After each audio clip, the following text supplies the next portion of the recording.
తెలంగాణ రాష్ట్రంలో మున్సిపల్ ఎన్నికల నిర్వహణకు ఎన్నికల కమిషన్ సన్నాహాలు ప్రారంభించింది. మున్సిపాలిటీలు, మున్సిపల్ కార్పొరేషన్ల వారీగా ఓటర్ల జాబితాలను సిద్ధం చేయాలని అధికారులకు స్పష్టమైన షెడ్యూల్ను విడుదల చేసింది.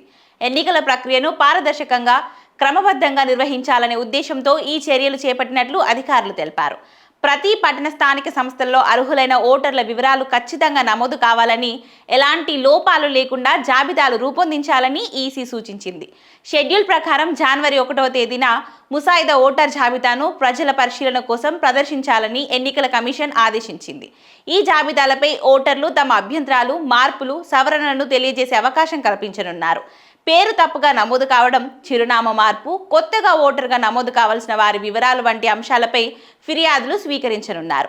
ఈ ప్రక్రియ ద్వారా ఓటర్ల జాబితాలు మరింత ఖచ్చితంగా రూపొందించడమే లక్ష్యంగా ఉందని అధికారులు తెలిపారు.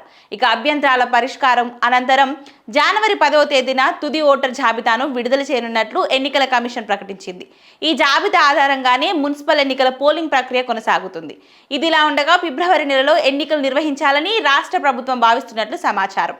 ఎన్నికల తేదీలపై అధికారిక ప్రకటన త్వరలో వెలువడే అవకాశం ఉందని రాజకీయ వర్గాలు అంచనా వేస్తున్నాయి. మున్సిపల్ ఎన్నికల నేపథ్యంలో పట్టణ రాజకీయాలు మరింత వేడెక్కే సూచనలు కనిపిస్తున్నాయి. జనవరి 1న ముసాయిదా ఓటర్ జాబితాను ప్రదర్శిస్తారు. జనవరి 10న తుది ఓటర్ జాబితాను విడుదల చేస్తారు.